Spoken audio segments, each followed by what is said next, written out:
വിഖ്യാത ശില്പി കാനായി കുഞ്ഞിരാമൻ രൂപകൽപ്പന ചെയ്ത കാസർഗോഡ് ജില്ലാ പഞ്ചായത്ത് ആസ്ഥാനത്തെ അമ്മയും കുഞ്ഞും ശില്പം വൈകാതെ നാടിന് സമർപ്പിക്കും. പ്രായാധിക്യവും ആരോഗ്യ പ്രശ്നങ്ങളും കണക്കിലെടുക്കാതെ കൊടും ചൂടിലും ശില്പത്തിന്റെ അവസാനഘട്ട മിനുക്കുപണികളിലാണ് ശില്പി.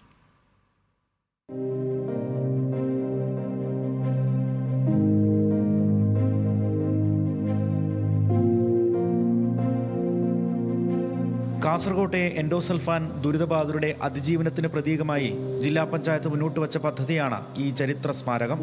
18 വർഷത്തെ കാത്തിരിപ്പിന് ശേഷമാണ് ഇത് പൂർത്തീകരണ അവസ്ഥയിലേക്ക് എത്തുന്നത്. സാങ്കേതിക തടസ്സങ്ങളും കോവിഡ് കാലവും ശില്പിയുടെ ആരോഗ്യ പ്രശ്നങ്ങളും അങ്ങനെ പല കാരണങ്ങൾ കൊണ്ട് നീണ്ടുപോയ മഹാശില്പം പൂർണ്ണതയിലേക്ക് എത്തുകയാണ്.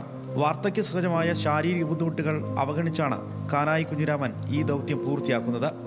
വീഴ്ചയെ തുടർന്ന് മാസങ്ങളോളം ചികിത്സയിലായിരുന്ന അദ്ദേഹം ഭാര്യ നളിനിയുടെ പിന്തുണയോടെയാണ് 40 അടി ഉയരമുള്ള ഈ കോൺക്രീറ്റ് ശില്പത്തിന്റെ ഓരോ ചലനവും വിലയിരുത്തുന്നത്.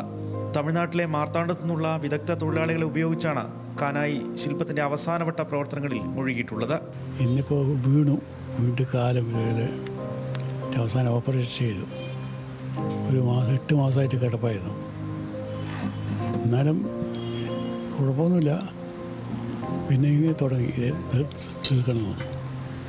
അപ്പം നല്ല വെയിൽ കുഴപ്പമില്ല, പ്രകൃതിയുടെ വെയിലല്ലേ, എല്ലാം കൂടി സഹിച്ച് എന്തായാലും തീർക്കണം എന്ന് പറഞ്ഞു. കാസർഗോഡ് ജില്ലാ പഞ്ചായത്തിനെ സംബന്ധിച്ചിടത്തോളം അഭിമാന നേട്ടമാവുകയാണ് ശില്പം. വരും മാസങ്ങൾക്കുള്ളിൽ തന്നെ നിർമ്മാണം പൂർത്തിയാക്കി ശില്പം ജനങ്ങൾക്ക് തുറന്നു നൽകാനാണ് ജില്ലാ പഞ്ചായത്ത് ലക്ഷ്യമിടുന്നത്. 18 വർഷത്തെ നിർമ്മാണ പ്രവർത്തനങ്ങൾക്ക് മാത്രമായി 50 ലക്ഷത്തിലധികം രൂപയോളം നിലവിൽ ചെലവഴിച്ചിട്ടുണ്ട്. ശില്പി കാനായി കുഞ്ഞിരാമൻ വേതനം വാങ്ങാതെയാണ് ശില്പം നിർമ്മിക്കുന്നത്. കാസർഗോഡിന്റെ സാംസ്കാരിക ഭൂപടത്തിൽ ഈ ശില്പം വലിയൊരു അടയാളപ്പെടുത്തലായി മാറുമെന്നതിൽ സംശയമില്ല. കാനായി കുഞ്ഞിരാമൻ എന്ന ശില്പിയുടെ സർഗാത്മക ജീവിതത്തിൽ ഏറെ പ്രസക്തമായിരിക്കും കാസർഗോഡ് ജില്ലാ പഞ്ചായത്ത് കോമ്പൗണ്ടിലുള്ള ഈ ശില്പം.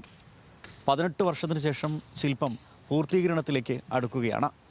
കാസർഗോഡ് നിന്നും രതീഷ് വാസ്തേവൻ, ന്യൂസ് മലയാളം.